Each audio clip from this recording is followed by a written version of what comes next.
기준표에 대한 일반적인 오해 말씀드리겠습니다. 우리가 가끔 어떤 실수를 하게 되는지. 채점 기준표는 평가할 학습 목표와 그것을 평가하는데 활용할 과제를 혼동하지 않아야 된다. 즉 선생님이 정말 목표로 하는 것과 그 목표를 달성하기 위해서 수단으로 사용한 것을 혼동하지 않으셔야 된다는 거예요. 수행평가 과제 예시가 카드놀이 방법을 이렇게 안내를 했어요. 사회과에서 세계 여러 나라의 문화의 특징 있잖아요. 이것들을 보드게임을 하면서, 카드게임을 하면서 아이들이 그걸 말하게 하는 거예요. 그 나라가 나오면 그 나라의 특징이나 뭐 이런 것들에 대해서요. 그래서 짝과 함께 카드놀이를 하며 세계 여러 나라의 문화를 소개할 수 있다. 세계 여러 나라의 문화 카드를 보이지 않게 뒤집어 놓는다. 순서를 정하여 한 명씩 카드를 뽑는다. 내가 뽑은 카드 내용을 보고 해당 나라의 이름과 문화 특징에 대해서 이야기한다. 정답을 말한 사람은 카드를 가져간다. 뭐 이제 이렇게 되어 있어요. 그리고 쭉 이렇게 해서 획득한 사람이 이긴다 했는데 채점 기준표가 어떻게 되어 있었냐면 카드놀이 참여, 그리고 나라 이름과 문화의 특징 알기 이렇게 되어 있었습니다. 그래서 보시면은 카드놀이 참여는 카드놀이의 규칙을 지키며 짝과 함께 즐겁게 참여한다. 카드놀이의 규칙을 지키는데 어려움이 있으나 짝과 함께 참여하려고 노력한다. 카드놀이의 규칙을 이해하지 못하여 짝과 함께 놀이하는데 어려움이 있다. 이렇게 되어 있거든요. 그래서 저라면 이 카드놀이는 아이들의 흥미를 유발하기 위한 활동이었고, 이거는 뺀 다음에 나라 이름과 문화의 특징 알기. 이런 거는 이렇게 됐을 때 이건 총체적 채점 기준표로 보이죠. 그리고 그냥 이렇게 총체적 채점 기준표로 제시하는 것이 훨씬 낫다라는 것입니다. 그 다음에 두 번째는 채점 기준표는 과제에 대한 요구사항들이 아니고 어떤 요소가 몇 개 포함되어 있는가를 세는 것도 아니다라는 거예요. 우리가 온양이 있잖아요. 온양이를 읽고 원인과 결과에 따라서 이야기를 간추려보고 이 일이 일어난 차례에 따라 이야기를 간추려보자. 다음 사항에 따라 이야기를 간추릴 수 있다. 원인과 결과에 따라서 이야기 간추리기. 그래서 4가지 조건들이 있잖아요. 그리고 일의 차례에 따라 글의 주요 내용을 간추리기. 3가지 조건이 있습니다. 네. 그런데 이걸 가지고 채점 기준표 만든 게 어떻게 되어 있냐. 우리 정말 많이 사용하는 거죠. 4가지를 모두 만족하면 우수, 2가지 이상을 만족하면 예를 들어 보통, 여기서는 또 한 가지 잘못된 게 있어요. 2가지 이상이면 4가지도 포함되기 때문에 저렇게 하면 안 되죠. 2-3가지를 만족한 경우라고 하든가 이렇게 해야 됩니다. 뭐 1가지를 이하를 만족한 경우 이랬어요. 선생님 이거는 어떤 문제점이 있을까요? 당연히 말씀드린 것처럼 내가 만족시키지 못한 그 2가지는 뭐지? 아이들이 알 수 없다라는 거예요. 그랬을 때 우리가 간단하게 이렇게 앞에 체크박스만 넣는 걸로도 충분히, 그러니까 체크리스트와 어떤 그 채점 기준표 틀을 같이 혼합한 형태입니다. 그래서 글의 주요 장면별로 나누기, 이렇게 앞에 체크박스를 넣어주고 이 중에서 선생님은 거기에다가 체크만 해주면 되는 거죠. 예, 애가 이렇게 했는지 확인시켜주는 겁니다. 3번째는 채점 기준표는 평가 기준 점수표와는 사실 다르다라는 거예요. 그래서 우리가 UCC 학교폭력 예방 UCC 제작하기라고 해서 이렇게 이제 주제 선정이 적절함, 그러면 210, 그 다음에 주제에 적합한 자료를 활용함 210 이렇게 해서 선생님께 저렇게 체크를 해서 뭐 상호평가 10점인데 9점에서 10점은 A고 7점에서 8점은 C고 뭐 이렇게 하실 수 있잖아요. 이건 아까 말씀드린 것처럼 결과론적인 평가에서는 충분히 가능하시죠. 선생님께서 만약에 학교 행사로 뭐 학교폭력 UCC 제작하기를 해서 그냥 한 번에 끝내는 거다, 저거는, 그러면 저것도 충분히 가능하신 겁니다. 그 다음에 다양한 채점 기준표 예시 보여드리겠습니다. 역할놀이 수행평가 체크리스트 예시입니다. 선생님께서 역할놀이 수업을 진행하시는 경우가 있는데 역할놀이라는 그 수업의 어떤 방법, 활동이라고 할 수 있겠죠. 이 활동이 지니는 가치를 선생님이 굉장히 가치롭게 생각하셔서 역할놀이 수업을 진행하실 때 나는 아이들이 역할놀이라는 걸 통해서 우리 교과 지식 외에도 말투가 적절하고 크기와 억양도 명확하게 했으면 좋겠다. 다른 사람을 이야기할 때 그런 것들을 이제 쭉 생각하시는 거죠. 그래서 역할놀이 평가 기준을 이렇게 하시고 그냥 간단하게 5431로 이제 저렇게 해서 학생이 자기 이제 확인을 할 수 있도록, 저거는 굉장히 막 명확하게 어떤 점수화 시키거나 이럴 의도가 아니라 그냥 학생들한테 선생님은 너희들이 역할놀이를 할 때 이렇게 하기를 기대한단다 하고 아이들은 아, 역할놀이를 잘하는 거는 저렇게 하는 거구나 라는 것을 알 수 있게 보여주는 예시입니다.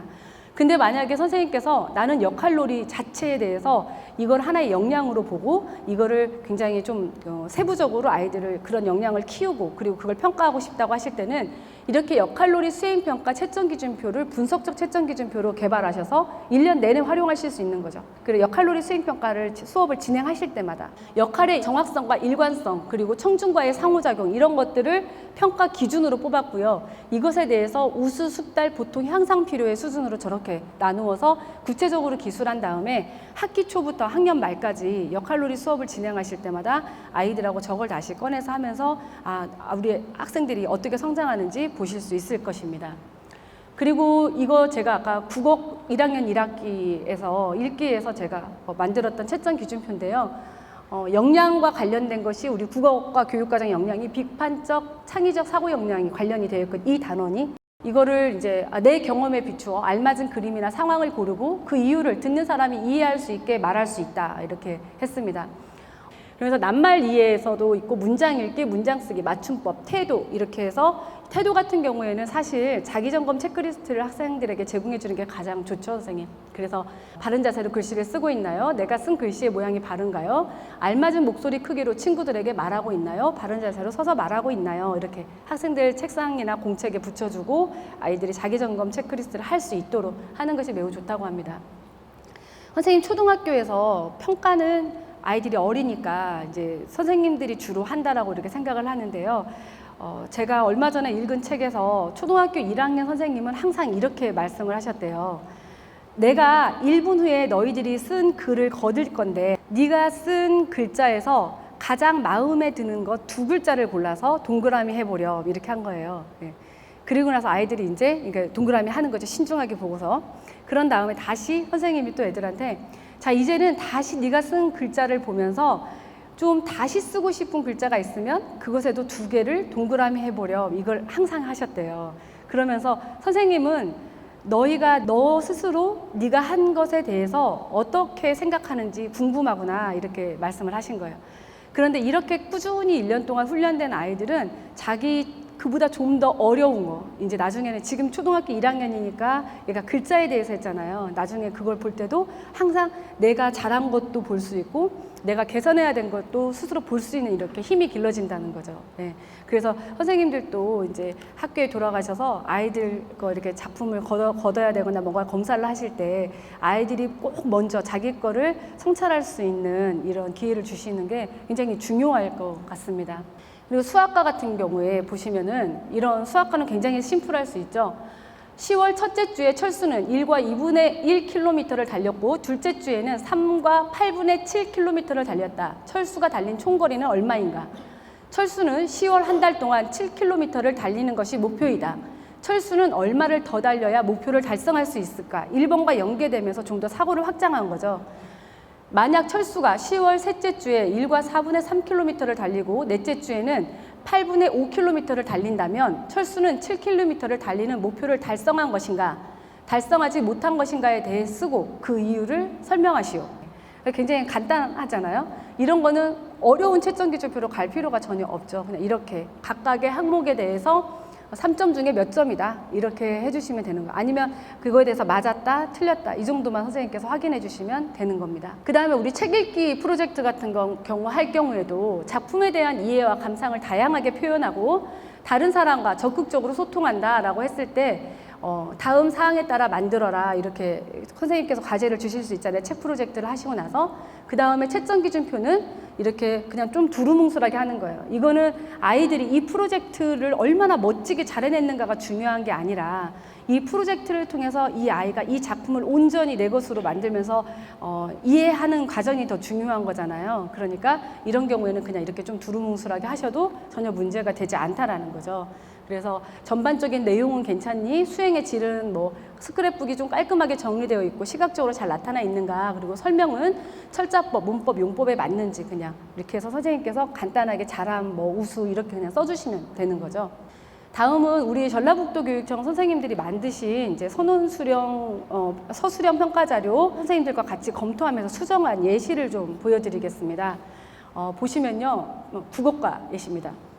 상황과 대상에 어울리는 높임 표현 2가지가 들어가도록 짝감게 역할놀이 대본을 만들어 보세요 라고 했어요. 그래서 여기서 선생님이 평가 요소는 알맞은 높임 표현 사용하기 이렇게 했고요. 그리고 채점 기준은 평가 척도는 상중하로 하신 다음에 채점 기준은 높임 표현을 사용하는 경우를 안다. 상황이나 대상에 알맞은 높임 표현 두 가지를 넣어 대본을 완성할 수 있다. 높임 표현에 오류가 없거나 잘못 사용한 높임 표현이 있을 때 바르게 고칠 수 있다. 이렇게 쓰셨어요. 그리고 이 중에 3개에 해당하면 상, 2개면 중, 하는 1개 이렇게 했습니다. 저는 이게 이제 물론 이렇게도 채점할 수 있겠지만 역할놀이 대본을 짝과 함께 이제 쓰는 거잖아요. 이렇게 그러면 아이가 좀 더 여러 가지를 고려해야 될 것 같다는 생각을 했습니다. 그래서 우리 선생님들하고 이거를 이렇게 바꿔봤습니다. 3가지 요소가 들어있다라고 생각을 했거든요. 그래서 상 수준 같은 경우에는 높임 표현을 사용해야 하는 상황을 맞게 쓴다. 예. 그러니까 사실 높임 표현이 들어가는 역할극을 쓰라고 했는데 아이들이 친구들끼리 대화하는 거 할 수도 있잖아요. 그러면 그건 안 되니까. 그래서 상황을 맞게 썼는지 첫 번째. 두 번째는 상황이나 대상에 알맞은 높임 표현 2가지를 넣어서 대본을 완성했는가. 세 번째는 잘못 사용한 높임 표현을 찾아서 바르게 고쳐 쓸 수 있는가. 그래서 선생님의 이 학습 활동을 보면요. 고쳐 쓰는 부분도 있거든요. 얘가 있으면. 네. 그러면 중수준에서는 높임 표현을 사용해야 하는 상황을 썼으나 내용이 맞지 않는 경우가 있잖아요. 그다음에 두 번째는 상황이나 대상에 알맞은 높임 표현 1가지를 넣어서 대본을 완성했거나 저기 앞에는 이 2가지 중에 어느 1가지에 해당될 때 체크하라고 하는 것입니다. 두 번째는 높임 표현 2가지 이상을 넣어 대본을 완성하였으나 일부 높임 표현이 상황이나 대상에 맞지 않은 것이 있다. 예. 그리고 세 번째는 잘못 사용한 높임 표현을 찾을 수 있으나 찾긴 찾았는데 고쳐 쓰지 않았거나 고쳐 썼지만 맞지 않은 경우, 이런 경우를 확인해 주는 거고요. 하수준에서도 이제 저렇게 높임 표현을 사용해야 하는 상황을 쓰지 않는다. 대본을 일부 완성하였으나 높임 표현이 있지 않다. 높임 표현을 넣어 대본을 일부 완성하였으나 높임 표현이 상황이나 대상에 맞지 않다. 또 잘못 사용한 높임 표현을 찾지 않는다. 좀 더 구체적으로 이렇게 좀 바꿔봤습니다. 그러면은 선생님들께서 아이들에게 이걸 줬을 때도 학생들이 이런 상황은 안 되는 거구나, 이렇게 해야 되는 거구나. 그러니까 중이나 하수준을 보고도 학생들이 좀 이해할 수 있다라는 것이죠. 그 다음에 이제 또 국어과인데요. 우리 주변의 한글 사용 문제를 살펴보고 올바른 한글 사용을 제한하는 글쓰기라고 했을 때 선생님께서 이제 제시한 자료에 나타난 문제 상황을 파악할 수 있다. 문제를 해결하기 위한 적절한 제안하는 내용을 문장의 짜임에 맞게 쓴다. 제안하는 까닭을 문장의 짜임에 맞게 쓴다. 이렇게 해주셨거든요. 근데 선생님 여기에서 보면은 문제를 해결하기 위한 적절한 제안하는 내용도 별도로 하나가 있어야 되고요. 짜임도 별도로 하나가 있어야 됩니다. 이거는 이제 명백하게 좀 더 분석적 채점 기준표로 가야 되는 상황인 거죠. 제한하는 글쓰기이기 때문에. 그래서 보시면 상, 중, 하로 이렇게 나눴죠. 그리고 채점 기준도 저는 2가지로 나눠봤습니다. 그래서 제한의 명확성, 그 다음에 이유의 타당성 이렇게 2가지로 나누었고요. 이유의 타당성 같은 경우에는 저렇게 2수준으로밖에는 못 나눌 것 같다 이렇게 생각을 했어요. 그래서 제안하는 내용에 알맞은 까닭이 분명하게 드러났냐, 그리고 제안하는 내용에 알맞은 까닭이 드러나지 않았느냐, 그냥 이렇게 이분법적으로 될 것 같고요. 제안의 명확성에서는 문제 상황과 문제를 해결하기 위해서 실천할 수 있는 내용을 명확하게 제안했다. 그리고 제목에 제안하는 내용이 분명히 드러나 있다. 이렇게 나누었습니다. 저거를 저렇게 상에서 2가지를 뽑아낸 거는 어디에서 뽑았느냐? 선생님이 만드신 학습 활동 안에서 뽑았습니다. 그러니까 선생님께서 그런 학습 활동을 계획했고 아이들에게 수행하게 했으면 정확하게 그것들을 평가해야 되잖아요. 근데 채점 기준표가 너무 두루뭉술하게 되면 가끔은 아이들은 했으나 평가받지 않는, 그리고 어느 일부분만 평가받거나, 또 물론 모든 걸 다 평가할 필요는 없죠. 아니면 핵심적인 내용이 빠져 있거나 이런 경우가 생길 수 있다는 것입니다. 하수준 같은 경우에는 실천 가능성을 고려하지 않고 제안하는 내용이 명확하지 않음, 제목과 제안하는 내용이 연관되지 않거나 제목이 없음, 뭐 이렇게 되어 있습니다. 그 다음에 이거는 사회과 채점 기준표 예시인데요. 문항하고 이 시를 쓴 아프리카 아이에게 필요한 권리는 무엇인지 2가지를 적어보고 내가 선택한 권리가 어떤 의미가 있는지를 써봅시다. 인권을 존중하는 삶이 왜 중요한지 자신의 생각을 써봅시다. 저는 이거 너무 문항이 좋더라고요. 그런데 선생님께서 이제 채점 기준표에서 인권의 의미를 이해하고 아프리카 아이에게 필요한 권리 2가지를 쓸 수 있다라고 하셨어요. 근데 여기에서도 분명히 2가지를 쓴 친구도 있고 1가지를 쓴 친구도 있고 2가지를 썼으나 1가지만 맞는 친구도 있고 또 인권의 의미는 이해했으나 필요한 권리를 안 쓴 친구도 있고 그래서 이게 좀 여러 가지로 세분화될 수 있을 것 같습니다. 그래서 선생님이 만드신 교수학습 활동안을 보면서 이런 식으로 이제 분리를 해봤습니다.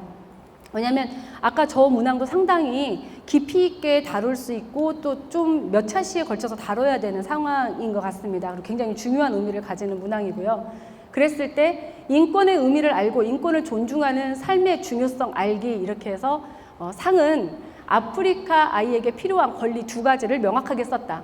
아프리카 아이에게 필요한 권리 2가지에 대해서 왜 그러한 권리가 필요한지에 대해 다른 사람이 이해할 수 있을 정도로 썼다. 그 다음에 인권을 존중하는 삶이 중요한 이유를 썼다. 이게 2번 문항이었잖아요. 그리고 2번째 중에서는 아프리카 아이에게 필요한 권리 1가지를 명확하게 썼거나 2가지를 작성하였으나 1가지만 맞는 내용이다 이렇게 했어요. 사실 이제 여기서 이런 부분은 빠져도 되지만 학생들이 그런 경우 있잖아요. 저 선생님 2개 다 썼는데 왜 여기가 중요해요? 이럴 수 있거든. 그래서 특히 아이들한테 좀 명료하게 해주기 위해서 저렇게 쓴 거고요. 그리고 이제 인권을 존중하는 삶이 중요하다고 썼으나 타당한 이유는 쓰지 않았다. 이렇게 보실 수 있고요.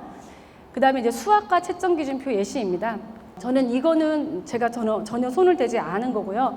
우리 선생님께서 수학과에 적합하도록 단계별로 명확하게 제시를 해주셨습니다. 그래서 조사한 자료 꺾은 선 그래프로 나타내고 조사한 자료를 꺾은 선 그래프 그리는 방법을 설명하기 이렇게 해서 꺾은 선 그래프를 그리는 순서를 쭉 나열하시고 앞에 체크박스를 두셨습니다. 그래서 사실 수학과는 이 이상 다른 채점기준표가 필요 없죠. 아이들이 명확하게 단계를 알면서 애들이 저 채점기준표 보면서 또 쓸 수 있잖아요. 해갈 수 있잖아요. 그래서 이 예시를 보여드렸고요.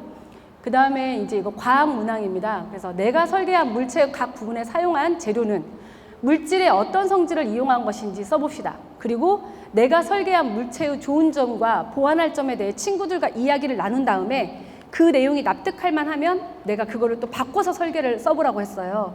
그래서 이거에 대해서 우리 선생님이 채점 기준표를 물체의 장단점에 대해서 이제 토의하기하고 여러 물질의 성질을 이용하여 창의적인 물체를 설계하기 이렇게 써주셨는데 제가 이제 그 선생님의 전체적인 학습 활동을 이렇게 쭉 봤을 때는 좀 더 상세하게 담아내는 것이 선생님의 이 수업 활동들을 다 담아낼 수 있겠다 이런 생각이 들었습니다. 그래서 이렇게 평가 요소를 2가지로 나눠봤는데요. 물체의 설계에 각각 성질이 다른 물질 3가지를 활용하였다.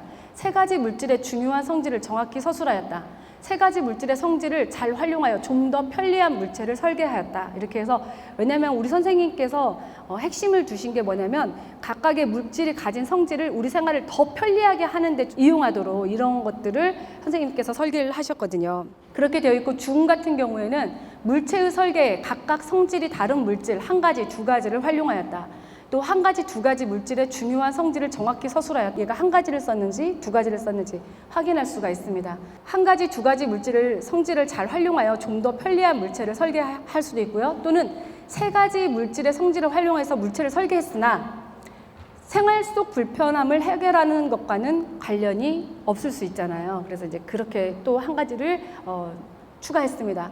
그리고 뭐 생활 속 불편함을 해결할 수 있는 것에 대해 무언가 쓴 것이 있으나 어떻게 해결하려고 하였는지에 대해서 알 수 없다 이렇게 해봤습니다. 선생님 이렇게 채점 기준표를 만들었어도 사실은 선생님 교실에서 활용하실 때는 저거를 다 아마 또 수정하셔야 될 거예요.